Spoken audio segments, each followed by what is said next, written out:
Good morning all of you. बेटा पिछली class में 8.5 के कुछ क्वेश्चन हल किए थे और अब तीसरे क्वेश्चन का सेकंड पार्ट अपन ले रहे हैं, जिसमें एक फलन दिया गया हमें 3x की घात 4 माइनस 2x की घात 3 minus 6x square plus 6x plus 1 अंतराल 0-2 में अधिकतम और निम्नतम मान ज्ञात करना है। तो अंतराल में अधिकतम और निम्नतम मान ज्ञात करने के लिए पहले हम दिए गए फलन का अक्ष के सापेक्ष अवकलन करें। तो जब अक्ष के सापेक्ष आप इसका अवकलन करेंगे तो एफ डैश अक्ष की घात 4 का हो जाएगा 4x की घात 3 से गुणा करोगे तो 12x की घात 3। अक्ष क्यूब का अवकलन करेंगे 3x स्क्वायर 2 से गुणा किया तो 6x स्क्वायर। अक्ष स्क्वायर का 2x 6 से गुणा करेंगे तो 12x और अक्ष का अवकलन 1 तो यहाँ जाएगा 6। ये इसके प्रथम क्रम का अवकलज हो गया। अब प्रथम क्रम के अवकलज के बराबर हम 0 करें कि एफ डैश अक्ष बराबर 0 तो 12x की घात 3 minus 6x square minus 12x plus 6 बराबर 0। एक 3 घात का बहुपदीय फलन है और इस व्यंजक के गुणनखंड यदि अपन करें तो शेषफल फर्मे की सहायता से अपन इसका गुणनखंड करते हैं। अक्ष की जगह हम एक ऐसा मान रखें कि दिया गया फलन है वो दिया गया जो व्यंजक है वो 0 हो जाए। यदि हम अक्ष बराबर 1 इसके अंदर रख दें तो अक्ष बराबर 1 रखेंगे, ये मान 12 होगा, ये माइनस का 6 होगा, ये माइनस 12 हो जाएगा, ये प्लस का 6 तो बराबर मान क्या आएगा 0। तो अक्ष -1 इसका एक गुणनखंड हो जाएगा।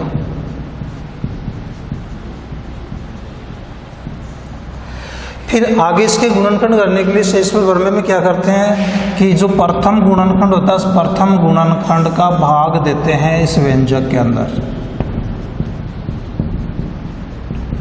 तो पहले भाग जाएगा 12x square bar, 12x square को -1 से गुणा करेंगे तो माइनस का 12x स्क्वायर घटा दो, ये माइनस हो जाएगा, ये प्लस हो गया कैंसिल, यहाँ बच गया 6x स्क्वायर, ये दोनों पद उतार लिए -12x प्लस 6। अब भाग जाएगा 6x बार। इसके बारे में ज़्यादा नहीं बताऊंगा क्योंकि ये बहुत पहले पढ़ चुके हैं आप लोग। x से गुणा किया तो 6x स्क्वायर, -1 से गुणा करेंगे -6x, फिर घटा दो, ये माइनस ये प्लस, फिर बच गया माइनस का 6x प्लस 6 और अब भाग जगह जाएगा -6 बार तो माइनस का 6x और प्लस का 6 आ जाएगा, ये प्लस हो जाएगा, ये माइनस हो जाएगा, शेषफल बचेगा 0। तो ये भागफल आया आपका। तो इसके जो गुणनखंड आपको प्राप्त हुए वो गुणनखंड एक तो हो जाएगा x -1 और एक गुणनखंड हो गया 12x स्क्वायर प्लस का 6x माइनस का 6 बराबर 0, या x -1 into 2x square plus का x माइनस का 1 बराबर 0। इस बार में से हमने 6 का भाग दे दिया दोनों बक्सों के अंदर, या x -1 into 2x square plus 2x minus x minus 1 बराबर 0। क्या कर रहे हैं हम? इसके गुणनखंड कर रहे हैं और इसके गुणनखंड कर रहे हैं तो आपके मान प्राप्त हो जाएगा x -1, यहाँ 2x कॉमन ले लो प्रथम दो पदों में, बच गया x प्लस 1, इसमें -1 कॉमन ले लो x प्लस 1 बराबर 0। तो गुणनखंड हो गया x -1 into 2x minus 1 into x plus 1 बराबर 0। ये इस व्यंजक के गुणनखंड हो गए। जब ये इस व्यंजक के गुणनखंड है, यदि ये अलग अलग 0 के बराबर हैं तो जब ये अलग अलग 0 के बराबर करेंगे तो x के जो मान आपको प्राप्त होंगे x बराबर, जब x प्लस 1 बराबर 0 तो x बराबर -1, जब 2x माइनस 1 बराबर 0 तो x बराबर 1/2, और जब x माइनस 1 बराबर 0 तो x बराबर 1। ये 3 मान प्राप्त हो गए। अब इन तीनों मानों में देखो -1 वो तो इस अंतराल के अंदर नहीं है, 1/2 इस अंतराल के अंदर, 1 भी इस अंतराल पे। तो हम x के 4 मानों पे मान निकालेंगे फलन का। एक तो 0 पे निकालेंगे, एक 1/2 पे निकालेंगे, 1 पे निकालेंगे, एक 2 पे निकालेंगे। तो इन पर जब अपन मान निकालें f(x) जब x बराबर 0, इसमें x की जगह जब अपन 0 रखेंगे मान बचेगा 1। फिर हम f(x) का मान निकालेंगे जब x बराबर 1/2 हो, इसमें x की जगह 1/2 हम रखें तो 3 गुणा 1/2 की घात 4 हो जाएगा 1/16, माइनस 2 गुणा x की घात 3, 1/2 की घात 3 हो गया 1/8, माइनस 6 गुणा x स्क्वायर, 1/2 का स्क्वायर हो गया 1/4, और प्लस का 6 गुणा x का मान 1/2 और आगे मान +1, तो बराबर ये मान हो गया 3/16, ये हो जाएगा 2/8, ये हो गया आपका 6/4, ये मान हो गया आपका 6/2, 6/2 का मतलब, और ये मान आ गया +1, तो बराबर मान हो गया 3 - 4 - 24 और +48 और +16/16, 16 लघुत्तम ले लिए, 3 आ गया, 16 यहाँ लघुत्तम लेंगे, 2 दूनी 4, 16 लघुत्तम लेंगे 6 चौके 24, 16 लघुत्तम लेंगे 8 छके 48, तो बराबर मान प्राप्त हो गया आपको 48 और 16 64, 64 और 3 67, और 67 में से घटा दें अपन 28, तो 67 में से 28 से यदि अपन ने घटा दिए तो आपके पास जो मान बचेगा वो मान बच जाएगा। 67 के अंदर अपन 48 घटा रहे हैं, तो जब 67 में से 48 घटाए तो आपके पास जो मान बचा वो मान बच गया 5, और ये मान बच गया 1 आपके पास, 28 घटाएंगे, 67 में से 28 यदि अपन घटाएंगे तो 17 में से 8 गए, बच गए 9, और 6 में से 3 गए 3, आपके पास मान आ गया 39/16, ये इसका मान आ गया।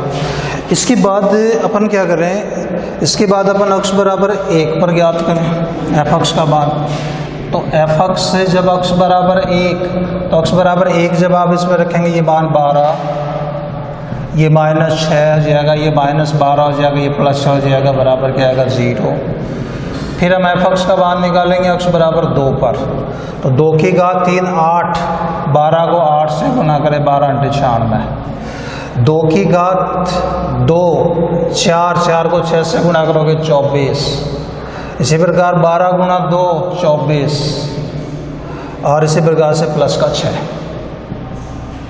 तो 96 में 48, तो ये घट गए, अब तो बच गया 48, और 48 में 6 जोड़ दिया, मान कितना है 54, तो आपके पास जो मान आ रहे हैं वो मान आ रहे हैं, एक तो आ रहा है 1 बार आ रहा है 39/16, एक मान आ रहा है 0, एक मान आ रहा है 54, तो अधिकतम मान,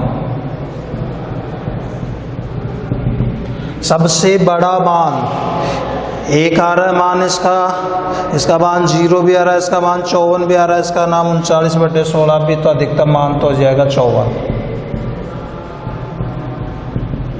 निम्नतम मान सबसे छोटा मान आ रहा है इसके अंदर 0, तो 0 तो इसका निम्नतम मान हो जाएगा, और अधिकतम जो मान है इसका वो मान कितना हो जाएगा 54 आपको प्राप्त हो जाएगा। ये दिए गए फलन के लिए उच्चतम और अधिकतम मान आपको प्राप्त होंगे।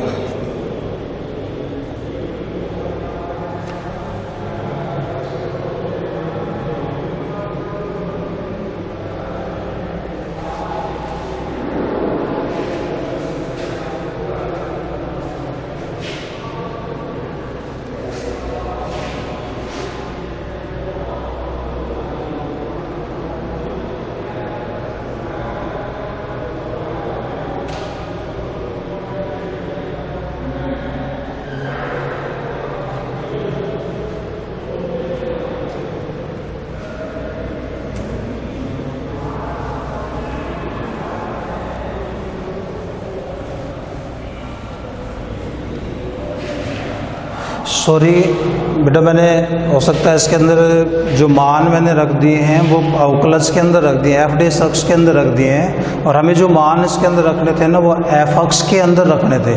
तो x के जो मान हमें प्राप्त हुए हैं, एक बार दोबारा देखिए आप इसको, कि x के जो मान हमें प्राप्त हुए हैं वो मान यदि हम इसके अंदर रखेंगे x बराबर 0, जब अपन इसके अंदर रखेंगे f(x) में निकालेंगे, जब x बराबर 0 हम रखेंगे, यहाँ मान रखेंगे तो आपके पास मान 1 आएगा, ये मान तो सही था। इसके बाद ये एफ अक्स का मान अक्स बराबर 1/2 पे भी सही है।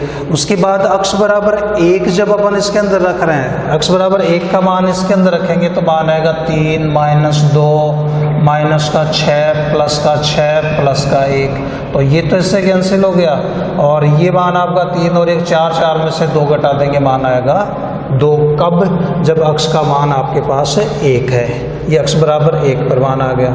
और उसके बाद अक्स बराबर 2 जब अपन रखेंगे तो अक्स बराबर 2 जब अपन रखेंगे तो इसके अंदर मान रखेंगे एफ अक्स है। जब अक्स बराबर 2 की घात 4 का मान हो जाएगा 16, 16 को 3 से गुणा करेंगे 48, 2 की घात 3 का मान 8, 8 को 2 से गुणा करेंगे 16, 2 की घात 2 का मान 4, 4 को 6 से गुणा करेंगे 24 और 6 दूनी 12 और प्लस का 1। तो 48 और 12 कितने हो जाएंगे? 60, 60 और 1 कितना हो गया? 61। और 24 और 16 कितने हो जाएंगे आपके? 24 और 16 हो गए 40। तो बराबर ये मान आ जाएगा 21। तो अधिकतम जो मान है, यहाँ जो निम्नतम जो मान आपको प्राप्त हो रहा है वो मान तो कितना होगा? 1 होगा। और अधिकतम जो मान है वो कितना प्राप्त होगा आपको? 21 होगा। तो इसका निम्नतम मान 1 होगा और अधिकतम मान 21 होगा। इसके बाद इसका तीसरा पार्ट है,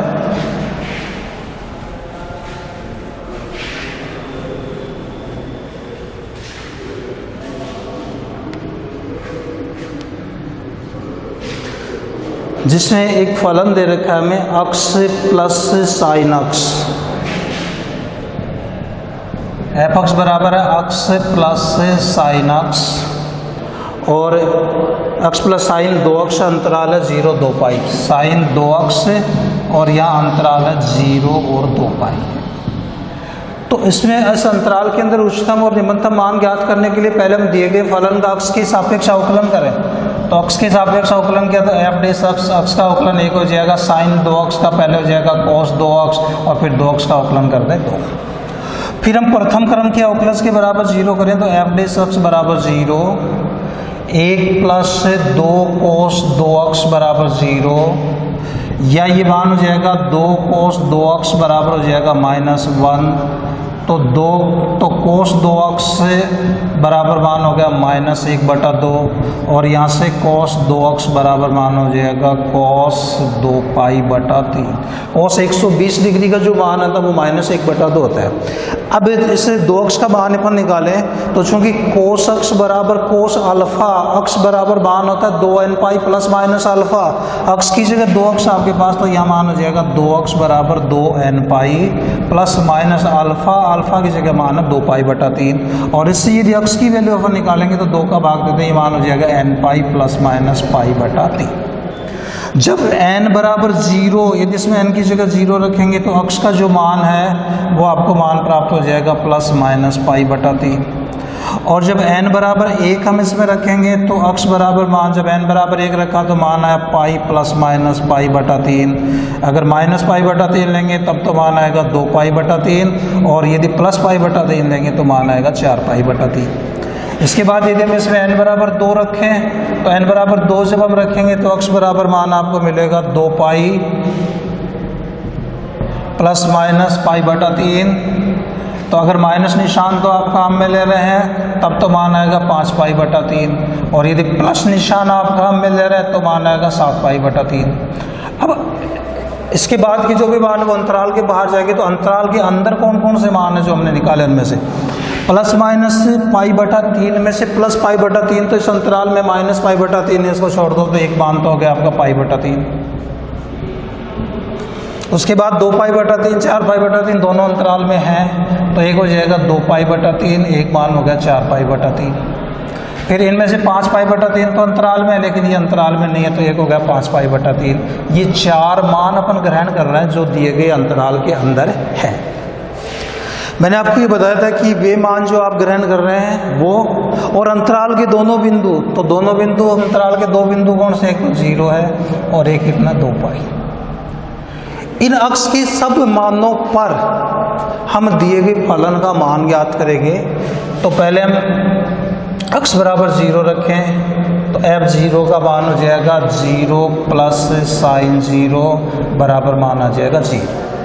फिर हम पाई बटा 3 रखें इसके अंदर अक्स की जगह, तो अक्स की जगह पाई बटा 3 रखेंगे तो ये आपका पाई बटा 3 हो गया, प्लस साइन 2 अक्स है तो यहाँ हो जाएगा साइन 2 पाई बटा 3 बराबर ये मान हो जाएगा पाई बटा 3 प्लस साइन 120 साइन 90 प्लस 30 बराबर कोस 30 और कोस 30 का मान होता है √3 बटा 2। उसके बाद हम रखेंगे 2 पाई बटा 3, तो f 2 पाई बटा 3 अक्स की जगह रख दिया 2 पाई बटा 3 प्लस साइन 2 अक्स तो क्या हो जाएगा 4 पाई बटा 3 बराबर ये मान हो गया आपका 2 पाई बटा 3 माइनस √3 बटे 2। साइन 4 पाई बटे 3 का मान होगा माइनस √3 बटे 2। साइन 240 4 पाई बटे 3 का मतलब है 240 और साइन 240 होगा साइन 180 प्लस 60, साइन 180 प्लस 60 होगा माइनस साइन 60 तो मान हो जाएगा माइनस √3 बटा 2।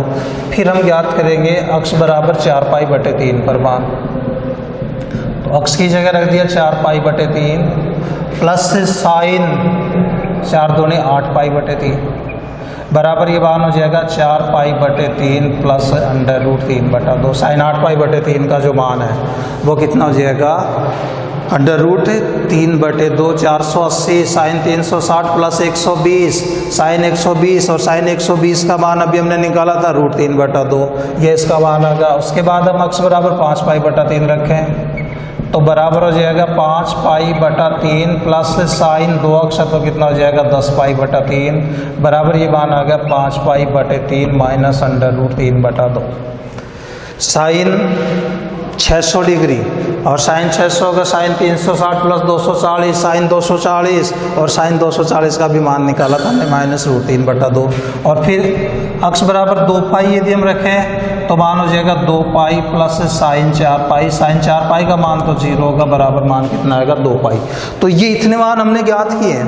ये मान ज्ञात किए, इन मानों में देखिए सबसे छोटा मान 0 है और सबसे बड़ा मान कितना 2 पाई, तो अधिकतम मान बराबर तो हो जाएगा 2 पाई और निम्नतम मान बराबर हो जाएगा 0। ये दिए गए फलन का अधिकतम और निम्नतम मान आपको प्राप्त हो जाएगा।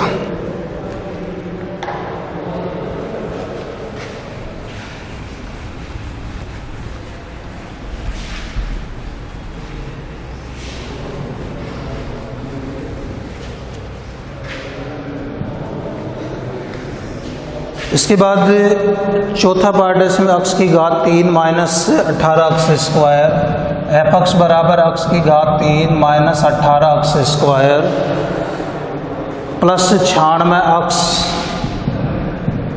और अंतराल जो आपको दे रखा है वो अंतराल आपका 0 और 9। तो अक्स के सापेक्ष जब अवकलन करेंगे तो एफ डेस अक्स बराबर मान हो जाएगा 3 अक्स स्क्वायर माइनस का 36 अक्स प्लस का 96। फिर प्रथम क्रम के अवकलज के बराबर जब हम 0 करें तो एफ डेस अक्स बराबर 0 3 अक्स स्क्वायर माइनस का 36 अक्स प्लस 96 बराबर 0। 3 का देते भाग इसमें तो मान हो जाएगा अक्स स्क्वायर माइनस का 12 अक्स और इसमें 3 का भाग देंगे तो प्लस का 32 बराबर मान हो जाएगा 0। या अक्स स्क्वायर माइनस 8 अक्स माइनस 4 अक्स प्लस 32 बराबर 0 और इसके गुणनखंड हो जाएंगे अक्स कॉमन लिया तो अक्स माइनस 8 या माइनस 4 कॉमन लेंगे अक्स माइनस 8 बराबर 0। तो एक तो हो गया अक्स माइनस 4, एक हो जाएगा अक्स माइनस 8 बराबर 0। तो अक्स के जो मान आपके पास आएंगे वो आएंगे 4 और 8 और ये दोनों ही मान इस अंतराल के अंदर विद्यमान है। तो दोनों मान ग्रहण करेंगे तो अक्स के जो मान एक तो 4 एक 8 दोनों बिंदु लेंगे हम 0 और 9। इन सब बिंदुओं पर आप एफ एक्स का मान ज्ञात करेंगे और इनमें से जो सबसे कम मान होगा वो तो आपका निम्नतम मान होगा और जो सबसे अधिक मान होगा वो आपका अधिकतम मान होगा। थैंक यू, धन्यवाद।